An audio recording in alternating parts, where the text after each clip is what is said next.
kalau bikin goal, Mm-mm. goal setting, ini goalnya, kemudian kita merencanakan apa supaya nyampe itu.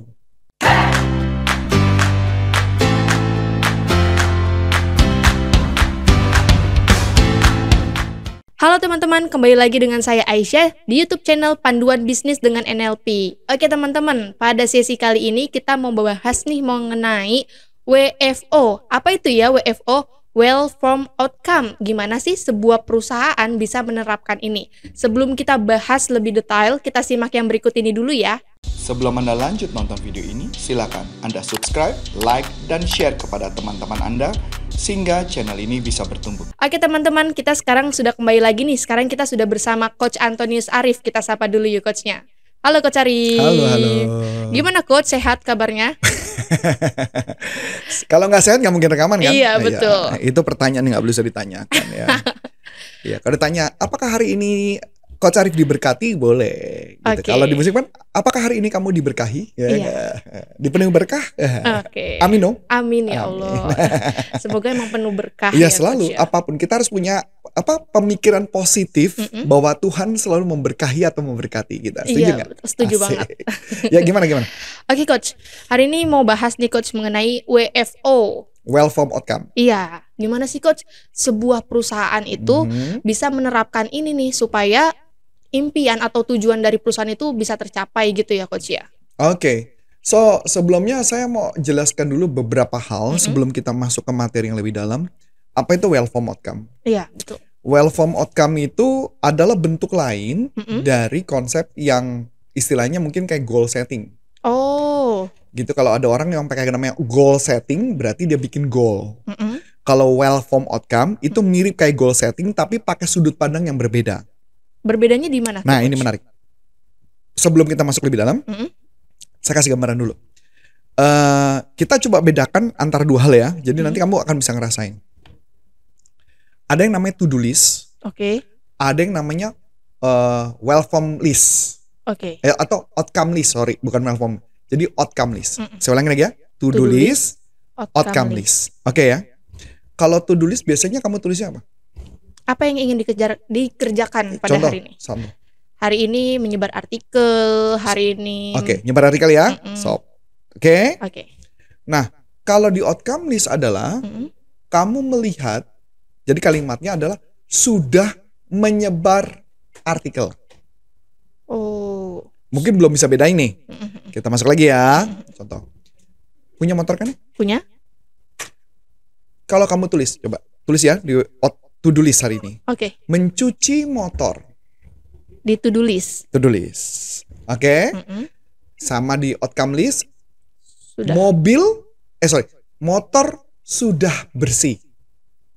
Berarti sudah dicuci. Nah, pertanyaan saya. Mana yang kelihatannya lebih menarik buat kamu untuk kamu kerjakan? Menyuci motor atau sudah membersihkan motor? Menarik apa nih Coach? Untuk kamu kerjakan? Yang dikerjakan yang to-do list. Yakin? Iya. To-do list pertanyaan menarik. Waktu mikir to-do list, muncul perasaan malas nggak? Iya.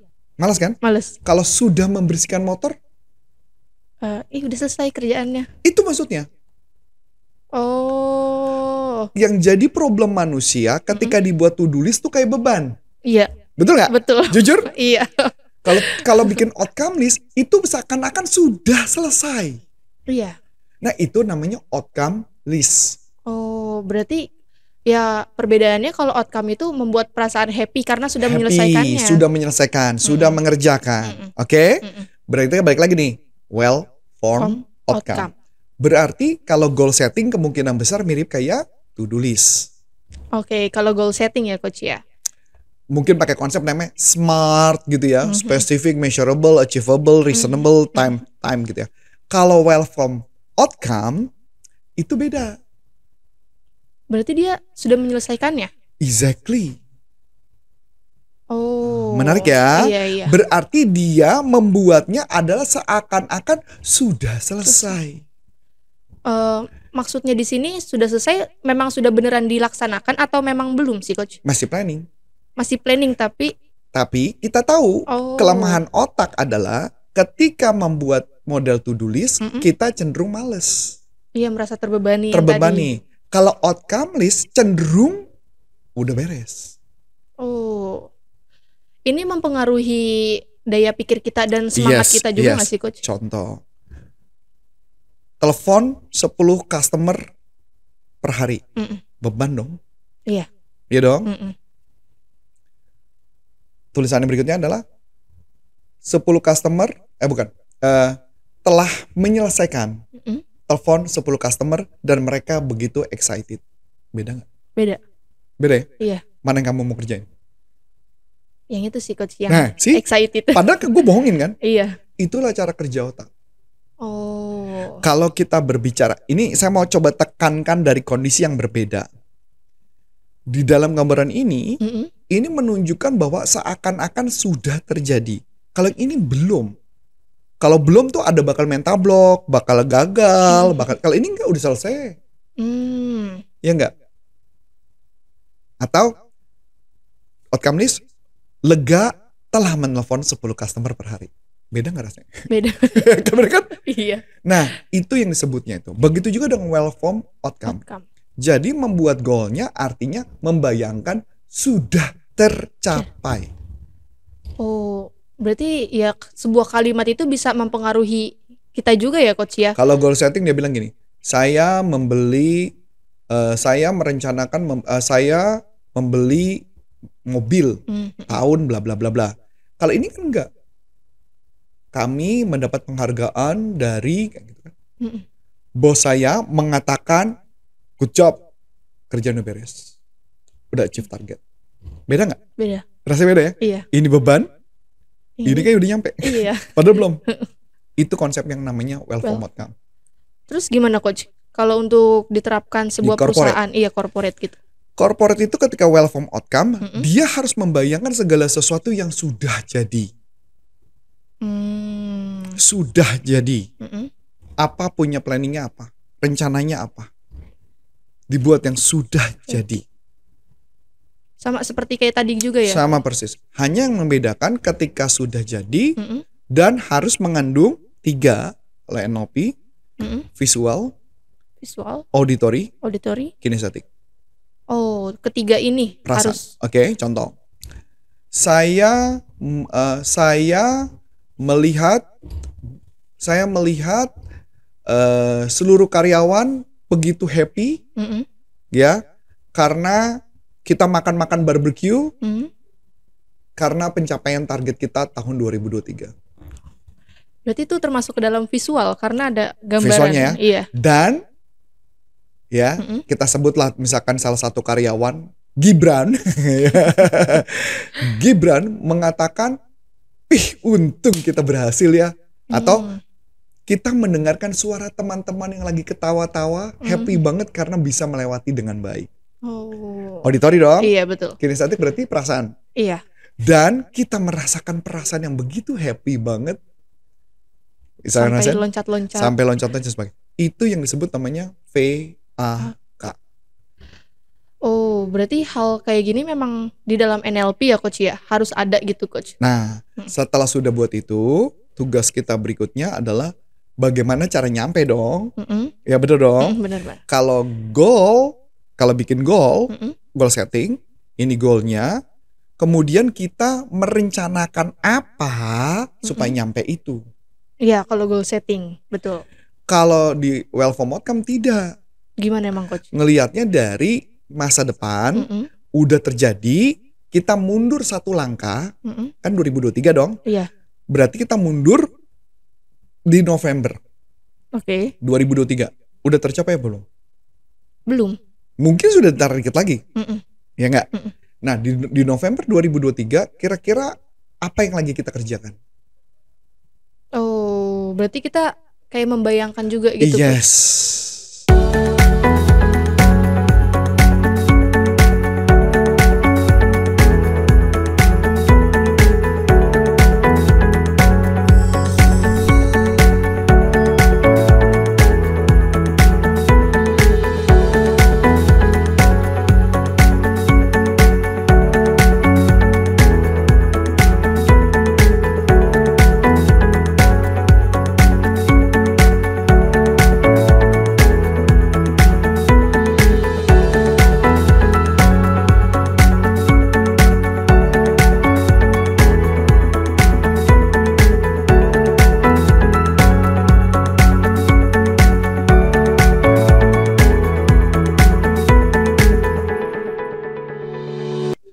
Misalnya, wah kita lagi sibuk, banyak pelatihan yang lagi diselenggarakan dan banyak proposal yang kami kirim dan bla bla bla dan sebagainya.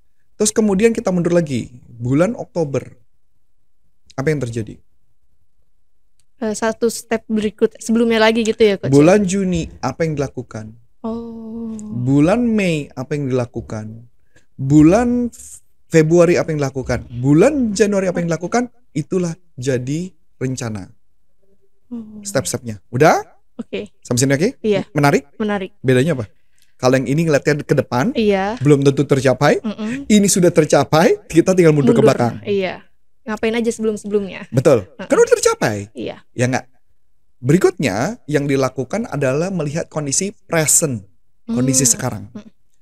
Kondisi sekarang kita melihat pakai analisa SWOT. Oh. Jadi apa kekuatan kita, apa kelemahan kita, apa peluang dan apa ancaman itu dibuat dalam bentuk SWOT dengan rencana-rencana yang mundur tadi ke belakang. Berarti setiap rencananya ada analisis SWOT-nya. Iya, jadi udah SWOT dulu dong. Iya. Ini bisa gini kan? Iya. Kok bisa begini, gimana caranya? Nah, setelah itu dari rencana tersebut, kondisi sekarang ke masa depan barulah dibikin planning. Bulan ini berarti gue harus menyiapkan apa? Bulan ini gue harus menyiapkan apa? Bulan ini harus melakukan apa? Bulan ini harus melakukan apa? Jadi menyelesaikannya. Dan yang paling penting di bagian akhir ada yang namanya pestle. Pestle. Ya, harus di ngecek pestle supaya strateginya yang dibuat harus sesuai dengan pestle. PESTLE. Politik.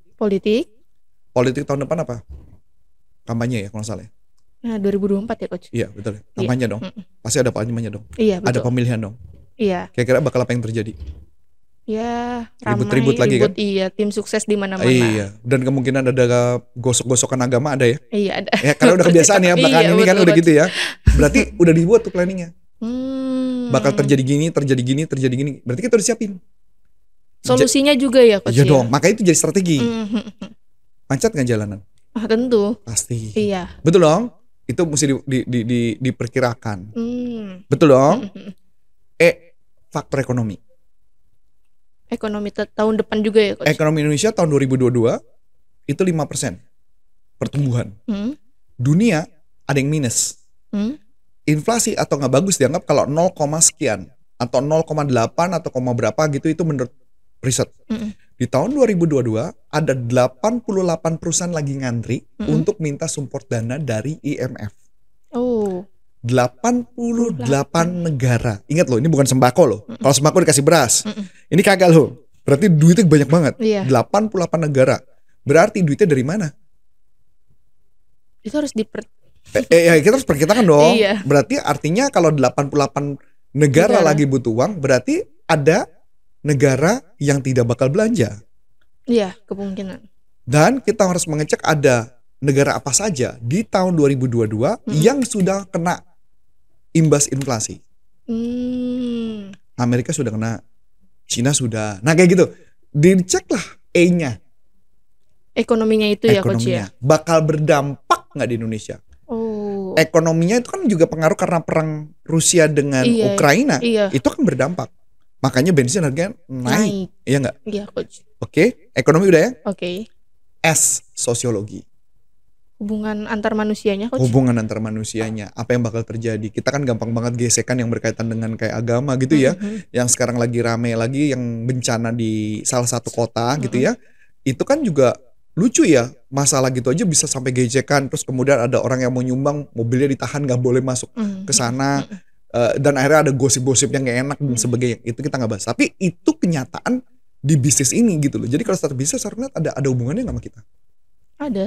Ya nggak tahu. Kalau buat saya sih mungkin bisa jadi ada, bisa jadi nggak. Contoh, saya mau bikin rencana, mau bikin pelatihan, mau bikin eventnya di puncak. Kondisinya lagi gini, saya lagi nggak bagus kan? Iya betul Coach. Berarti kalau saya buat di bulan Januari bahaya nggak? Iya. Nah itu maksud saya.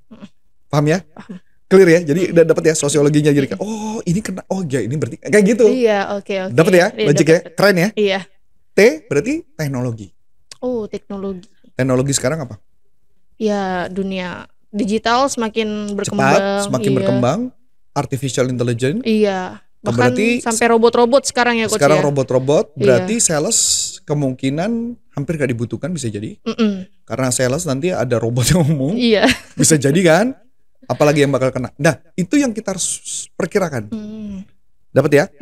Sebelum Anda lanjut nonton video ini, silakan Anda subscribe, like, dan share kepada teman-teman Anda sehingga channel ini bisa bertumbuh. Kalau ditanya, kemarin kebetulan saya ngajar di salah satu perusahaan terbesar di Indonesia, cuman saya nggak mau ngomong perusahaannya. Dia menyiapkan sistem itu, tapi sistem itu katanya hanya bisa dipakai cuma 2 bulan, setelah itu nggak jalan. Yang model artificial intelligence. Oh, emang kenapa coach? Katanya tidak pas buat perusahaan mereka. Oh, kurang efisien. Mungkin bukan kurang efisien, kalau efisien pasti efisien. Mungkin kelihatannya tetap masih butuh interaksi manusia. Oh, mungkin kalau teknologi itu ada keterbatasannya juga per hari ya, ini. ya? Tapi kan suatu saat enggak. Iya, karena selalu berkembang. Sampai sini oke? Oke. Teknologi ya. Jadi kita lihat teknologi apa lagi? Teknologi apa lagi sekarang kita lihat? Teknologi contoh kita mau pesan makanan, kayak mungkin tahun depan apa yang bakal terjadi kita nggak tahu kan. Kayaknya ini juga suatu hal yang kita harus perhatikan tentang teknologi. Legal. Hukum. Ada peraturan apa yang lagi dikeluarkan oleh pemerintah? Apa itu? Nggak tahu, makanya mesti kita Iya, peraturannya, apakah peraturannya akan mendukung atau peraturannya tidak mendukung? Oke? Berarti kita harus cek tuh di peraturan-peraturannya. Iya, yang terbarunya. Kayak dulu misalkan dulu sempat outsource mau dihapuskan. Loh, itu kan berarti kalau perusahaan pakai outsource berarti udah nggak bisa dong. Nah, terus kemudian mendadak outsource boleh lagi. I don't know ya, ini ya mungkin ada faktor politik siapa yang menang dan sebagainya. Itu kita harus perhitungkan. Dan legal juga ya. Nah, berarti kan kalau kita kayak gini kan kita mesti ngeliat nih. Ini tahun depan kelihatan yang menang siapa nih? 2024. Iya. Karena ketika yang menang siapa akan berpengaruh kepada rencana kita. Ya, bagian akhir berarti berarti lingkungan. Environment. Nah, di environment ada pengaruh apa enggak dengan lingkungan? Nah, itu kita mesti lihat dari itu semua. Jadi itu yang namanya pestle. Nah, pestle itulah yang mungkin menjadi bahan analisa untuk rencana-rencana kita di tahun depan. Ya, saya ulangi lagi ya. Jadi bedanya adalah outcome-nya apa, kemudian mundur, kemudian SWOT dengan kondisi sekarang, terus kemudian lihat pestle sama strategi-strateginya apa. Beda kalau goal setting. Goal setting dia buat, dilihat dari masa sekarang ke masa depan, melakukan apa saja. Setelah melakukan apa saja di masa depan, kemudian setiap bagian mereka perdalam rencana-rencana strategi. Ya enggak? Ya, mungkin mereka juga mungkin lihat pestle, mereka mungkin lihat beberapa hal dan sebagainya, pasti ngelihat. Hanya biasanya cuma ngeliat ke depan saja. Makanya kadang-kadang hasilnya nggak gitu bagus. Oh, berarti lebih prefer bagusan yang outcome ini ya Coach? Iya, makanya kalau saya nyebutnya namanya strategic thinking analysis. Oh, emang bahasa-bahasanya berbeda gitu Coach? Enggak lah, ini cuma masalah dagang aja lah. Kalau istilahnya kalau logo atau brand atau apapun itu memang well form outcome itu NLP, tapi cara itu diterapkannya saya nyebutnya pakai namanya strategic thinking analysis karena itu ngebantu banget. Ngebantu banget ketika ada problem, ketika ada masalah apapun, kita pakai itu cuman hanya selembar dan kita bisa tahu apa yang rencana strategi yang akan kita lakukan. Itu yang namanya disebut well form outcome menurut konsep NLP, dan ada visual, auditory, dan kinestetik. Itu yang gambarannya. Oke, kalau dengan menerapkan ini mungkin ya Coach ya suatu perusahaan bisa mencapai tujuan yang di akhirnya tadi. Iya, balik lagi mencapai itu tergantung dari timnya sudah dipersiapkan atau belum. Kalau contoh, saya mau mencapai target besar, tapi tim saya belum saya persiapkan. Sama aja bohong. Karyawan saya masih baru semua. Gimana caranya bisa membuat itu berhasil? Tidak bisa. Jadi memastikan kalau saya mau berhasil, saya harus pastikan orang-orang yang mungkin saya rekrut itu adalah orang-orang yang pengalaman luar biasa dan angka itu menjadi visible. Kalau nggak bisa. Ya kan nggak mungkin kerja semua sendiri dong. Iya betul Coach. Nah itu gambarannya. Oke, mungkin itu dulu kali ya Coach ya. Nah teman-teman. Kita mau bagi-bagi apa nih? Oh iya, kita mau bagi-bagi e-book nih teman-teman. Kita ada e-book yang berkaitan dengan gimana sih cara menemukan mental block dan cara menterapinya nih Coach. Wow. Nah, tuh kalau teman-teman pengen belajar ya coach ya, pengen menemukan, teman-teman bisa Bukan langsung belajar ya, langsung mau terapi. Iya, Oh langsung iya. mau terapi dan Keren. menemukannya gitu kan ya. Ha-ha. Teman-teman bisa langsung kunjungi deskripsi kita atau bisa di link komentar, nanti ada di paling atas ya di pin. Teman-teman bisa download karena cuman isi biodata aja seperti nama, email, dan nomor telepon. Teman-teman bisa langsung belajar menemukan mental block dan menterapinya. Dan bisa juga menemukan di komen pertama ya. Di komen pertama. Kalau mau ikut pelatihan NLP gimana ya? Oh, teman-teman bisa langsung kunjungi website ya teman-teman di www.nlpleadershipindonesia.com. Di situ teman-teman bisa cari informasi pelatihan yang license dari Dr. Richard Bandler. Dan kebetulan kayaknya nanti bulan Januari mau ada kelasnya ya. Iya, betul. Jadi Coach. ada kelas khusus Licensed Business Practitioner of NLP. Untuk dari Dr. Richard Bandler dan belajar bagaimana menerapkan ilmu NLP dalam konteks bisnis. Karena kenapa kita bikinnya dalam bentuk namanya bisnis? Karena saya pribadi banyak menemukan orang yang belajar NLP, kadang-kadang mereka bingung gimana cara nerapinnya. Oh. Makanya lebih baik buat saya terapkan langsung in konteks di bisnis. Walaupun kalau ditanya itu bisa nggak buat terapi? Bisa. Tapi buat saya mendingan konteksnya langsung bisnis. Jadi biar bisa pakai, bisa diaplikasikan, bisa dilakukan. Oke. Itu aja. Iya. So, saya Coach Antoni Sarif dan saya Aisyah. mengucapkan terima kasih. Sukses buat Anda. Sampai jumpa. Bye-bye. Bye-bye.